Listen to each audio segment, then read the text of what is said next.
We road tripped through Washington's 3 national parks in just 3 days, and here's how we did it. So this was part of our big Pacific Northwest road trip where we started here where we live in Minnesota, drove through North Dakota, did Theodore Roosevelt National Park, went up through Montana, did a bunch at Glacier, and then we finished up in Washington by doing the 3 national parks. So we started on the east side of Washington, and on day 1 we did North Cascades, day 2 we did Mount Rainier, and day 3 we did Olympic. So that is the kind of route that we followed.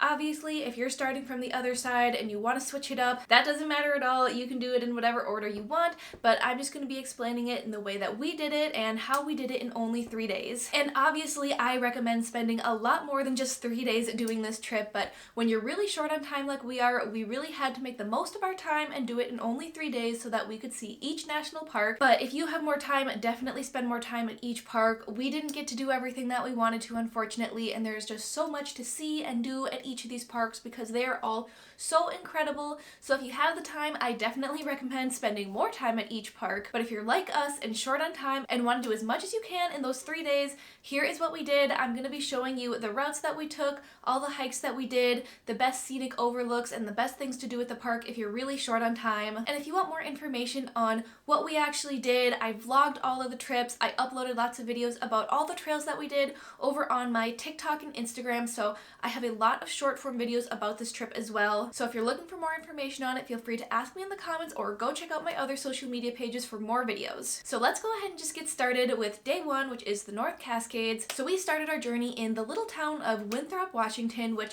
this was such a cool little town. I had booked the cabins there. It was called Chewich. I don't know how to pronounce it exactly. The Chewich Inn and Cabins is where we stayed while we were there, and I had no idea that this town was kind of themed like an old western town. Like it had boardwalks for the sidewalk and everything was kind of saloonish and western looking, and it was a super cool little town. So that is where we started our journey, and then we drove up the highway up to North Cascades, and along the way there I highly recommend stopping at Washington Pass. It is just this absolutely gorgeous overlook of the mountains. You have the twisty road below, and it's very accessible to everybody. It's right off the highway and you just walk up just this short little area. Then you get the views. Like I said, it's accessible, easy to get to, and just a beautiful little stop along the way. And continuing along the highway, the road leading into the park is just so beautiful. You really do just get those sweeping mountain views, curving through all of the pine trees and seeing the peaks in the distance. It is just so cool and so beautiful. And that's where we got to our first step, which is Diablo Lake. This lake is very famous. You recognize it for its beautiful turquoise blue color, and this is an absolute must stop. So I highly recommend seeing this, and I'm gonna get this right out of the way at the beginning. Yes, this is technically Ross Lake National Recreation Area, but for the sake of this video, we're gonna call it all the North Cascades. So definitely stop at the Diablo Lake overlook, get all your pictures of the beautiful water, and then we did our main hike for the park, which was Thunder Knob Trail. Literally drove right down the road across a beautiful bridge over the turquoise blue water, and that is where the hike started. And this hike is a 3.4 and rated as a moderate on all trails. It took us about 3.8 miles to do. It's mainly uphill on the way there because it's an out and back trail and there's a lot of little switchbacks. But again, you get a bunch of beautiful mountain views along the way. You get peaks at the turquoise blue water, and at the top you get a gorgeous view again of the lake, of the mountains. Beautiful trail, and right next to the trailhead too, you can go right up to the lake itself. I believe there is a campground there as well. You can go right up to the water, you can go and wade in it. And as we kept driving through the highway in the park, we stopped at Gorge Lake Overlook. You go right on this bridge and you can see right through it because it's all just these metal grates, and overlook a beautiful waterfall. The waterfall's going right underneath you, so it was super cool, but if you're afraid of heights, you might want to skip this one. And then we did Trail of the Cedars. This is a very short 0.6 mile trail, very easy, and it starts with the super cool bridge going over the river, great for photo ops. And I always stop at the visitor centers for parks, but unfortunately this one was closed when we went. This was the end of September and early October, so it was closed at this time, but I was able to get a park map because they had a few set out right in the front, so I was happy about that. And that is all we did in the park. We then drove to Seattle to spend the night there in a nicer hotel and kind of celebrate our anniversary. We went to Applebee's for dinner, and it was nice to have a very nice hotel with a shower to be able able to clean up after the day because we did do a good bit of camping on this trip. We took the rooftop tent on the top of our Volvo and we camped out of that for some of the nights, but when you're sleeping out of the tent, you obviously don't have a shower or bathroom, so every once in a while we'll throw in a hotel to stay at. So every few nights we'll throw in a hotel so we can shower up and have a nice bed. So that brings us to day 2, which is Mount Rainier, and this quickly became one of my all-time favorite national parks. It was just so incredible, and I'll get to the weather here in a second, and it's easily one of the parks that I'm most excited to revisit. So we woke up super early to start driving to this park because it's about a 2 to 3 hour drive from Seattle depending on the traffic, so we wanted to get there bright and early to make sure we had a full day. And our drive up was super foggy. As soon as we got to the base of the mountain, fog everywhere. We were literally driving up through the cloud, and the higher we got, it started to get even worse, and it was raining on us, so we were very, very anxious, especially me, because the one thing I really wanted to do on this trip was see Mount Rainier, and a lot of the times you don't actually get to see it because it has like its own weather system, clouds, snow, fog, and so I was very anxious because it looked like we were not going to see the mountain, but I'll get more to that later on. And we went to the Paradise side of the mountain, which is the south side. And the first thing we did when we got there was go to the visitor center. I always like to just check it out and get my stickers, my postcards, my magnets, things like that. So that's the first thing that we did. And then we geared up for our main hike at the park, which is the Skyline Loop Trail.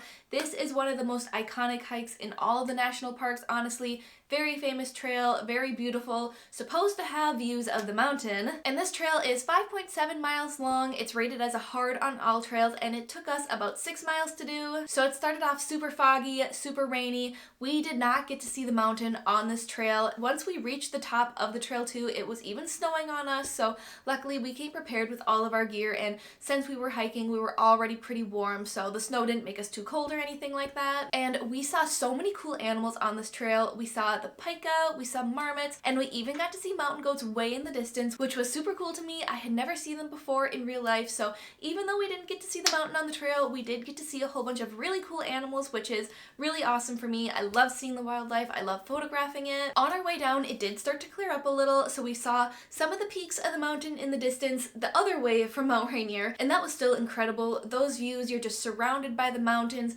up on the hill, and like I said, it was fall when we went, so the fall colors were starting to come out. You could really see all the reds and the oranges of all the leaves and the ground bushes. So we finished up that hike, and I also wanted to visit Narmada Falls. This was a very easy little hike. We drove our car to it. It's like 0.2 miles. You just walk down the side of the hill, and then you get to see the beautiful waterfall. So I wanted to just kill a little bit more time before sunset because this is when the weather finally started to clear up a little. So we drove down to Reflection Lakes, and first we made hot dogs and dinner. Very good. Ate it with the beautiful view. We ate it while we were watching the clouds slowly fade away from the mountain because it was finally starting to come out and sunset was just happening. So this ended up being one of the most beautiful sunsets I had ever seen in my life. The mountain did finally come out for us, and with the colors of the sunset, it was just absolutely incredible. I was taking tons of photos and videos and time lapses, and it was absolutely amazing, and that really is all I could have asked for, was to actually see the mountain, even if it was only for just a tiny bit at the end of the day. We got to see it, so that was good enough for me. So like I said, we just sat there, we watched it for a while. It really is just so mesmerizing, and I could sit and stare for hours. But we did have to drive back to Tacoma, so we wanted to leave before it got too dark because those trees are so tall and it makes the road just completely dark really early. So we did have to leave, and we drove to Tacoma to go stay in our Airbnb, and I believe that was about an hour and a half or so from the park. And that brings us to day 3, which is Olympic National Park. And trying to do Olympic all in one day is literally impossible. This park is so diverse. You got the mountains, you have the rainforest, you have the beach, the forest, the lakes, everything. There is so much to see and do in this park. So like I said, it's literally impossible to do it all in one day, but we tried our best. We really just wanted to hit some of those main highlights of the park and see as much as we could. So we started out at the Hurricane Ridge Visitor Center, which is on the north side of the park, and we drove up to our first hike, which is Hurricane Hill via Hurricane Ridge, and this is 3.4 miles long and moderate on all trails. It took us 3.8 miles to do, and this hike is very unique because you're hiking up literally on the ridge of a mountain. You can see all the mountain views, both sides of you, and it's very just wide open. You can see so far, especially when you get to the top. There is just views for so far into the distance. You could literally see Mount Baker, which was way, way far away. You could see the city of Victoria all the way in Canada. So again, just super cool views and literally seeing for miles in all directions. Then we did our drive through a good bit of the park all along the north side down to the town of Forks, which is where the movie Twilight is based in. And the next hike is the Hall of Mosses, which is again one of the most iconic hikes in the United States in my opinion. It's only a mile long, it's pretty easy to do, not too much elevation gain, and I'm sure you've seen pictures of this place. It's one of the only rainforests in the continental United States, so it's absolutely incredible. Even when we went at the end of September, the colors weren't as vibrant as they would be in the summer, so they were a little darker, but it was still absolutely amazing. The trees are ginormous, the moss everywhere was so cool, and this is just such a unique area,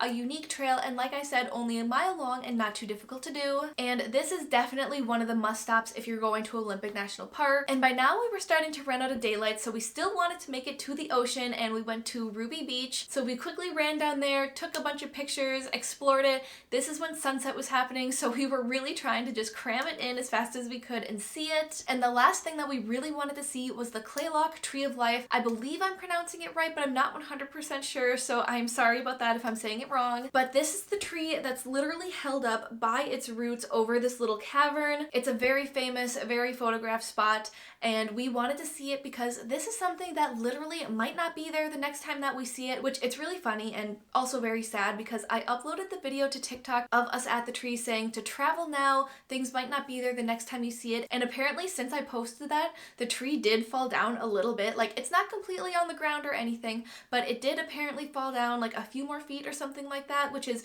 very coincidental to me posting that video. But again, that was a bucket list thing that I really wanted to see, and it just really might not be there the next time we visit, so it was very important to me to see that.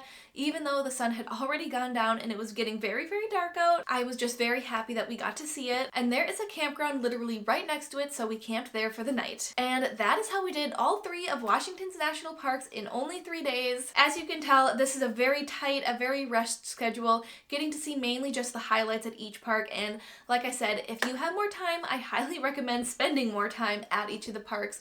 I definitely want to make it back to all 3 in the future to really spend more time there and do some of the more hidden gems and just get to see more of the parks in general. Getting to do the Skyline Loop Trail while Mount Rainier is actually out is still a huge bucket list thing for me as well. So like I said, if you want more videos and more information about the national parks, make sure to check out my TikTok and Instagram. I have a bunch of videos there and I post every day there on a bunch of camping, hiking, and road trip stuff like that. And if you're not already subscribed to me here, make sure to do so because it means so much to me, and thank you so much for watching.